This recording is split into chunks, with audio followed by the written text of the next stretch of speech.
Hello, this is Ariella with Hard Reset, and I'm here today with Jay Dulani, um, who has worked on a report about data centers and their impact on the South and various different states. Um, so thank you, Jay, for Yeah, for talking to me. Um, yeah, I'd love to hear from you a little bit, if you could just introduce yourself to begin with and tell us a little bit about the work of your organization. yeah, absolutely. Thank you for having me. My name is Jay Dulani. I'm Senior Research Specialist at MediaJustice. And MediaJustice, over the last 15 years, has been organizing people of color around media and technology issues, whether that's fighting racist media bias, securing affordable broadband, pressuring platforms to combat hate speech, or blocking dangerous surveillance technologies. And so we know that when we fight big tech, which are also, media conglomerates, that harming working class communities of color isn't a bug in their system. It's a feature of their business model. And so I'm excited to talk about this report with you today because we're really trying to shine light on how data center expansion in the South is really harmful, and that the South is going to pay for the price of this expansion that is happening to fuel AI, both on an economic level, on an environmental level, on a health level, and so it's really important that we support the local fights happening right now to stop this expansion. Yeah, absolutely. So tell me, what was the impetus to create this report and do a deep dive into what's been happening in these states? Yeah, absolutely. Media Justice is a movement building organization.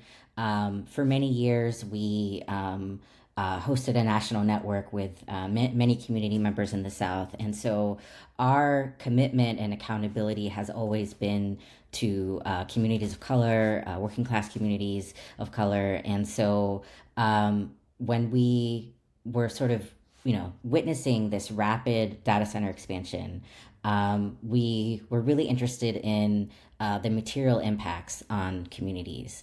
And so when you look at the South, that's where the energy demand is going to come from for electricity for these data centers.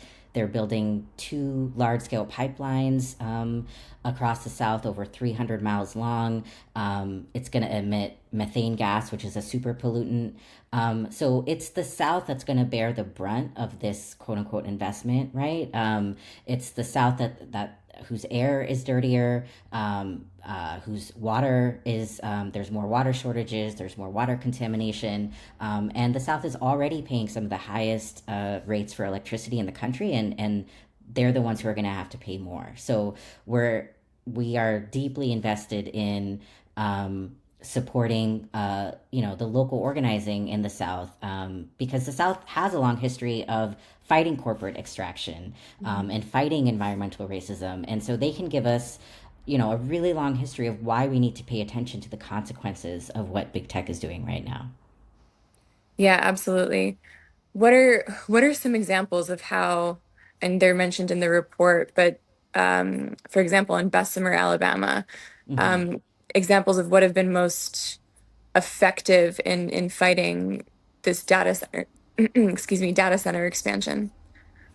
Absolutely. In Bessemer, Alabama, you see some of the same tactics of the playbook that are being used across the country, right? There was an NDA used so that folks weren't aware of farmland being rezoned. But what we can learn from Bessemer is that, organizing works. People have been showing up to these city council meetings and have successfully paused the development of this $14.5 billion data center. They haven't revealed like who's gonna be the end user of this data center yet, but clearly the scale of it is really large, and which likely means it is big tech behind it, and but folks have really been showing up and has have successfully paused that development. Right. I wanted to ask you about NDAs and the widespread usage of non-disclosure agreements in silencing the elected officials who are brought into the planning. Have you seen instances where elected officials have actually broken NDAs, um, or how are they? Yeah, I just find it fascinating that they're signing them to begin with when they're meant to be representing and communicating with their people. Yeah, yeah. I think yeah, there was an example in Pima County in Tucson where a county administrator had revealed that it was Amazon, behind the data center, and there was a victory in that community, right? Folks have really been organizing in Tucson, and they successfully defeated that push for that data center development to happen there because of all of these lies around we're not don't worry, we're not going to use that much water. They're in the desert, and they're the organizing cries have been really inspiring. They're like saying not one drop, right? Like not one drop for Amazon. Like why should we be competing with corporations for water? Like that is insane. And so I'm sure there's more examples of policymakers getting out of NDAs or even refusing to sign NDAs.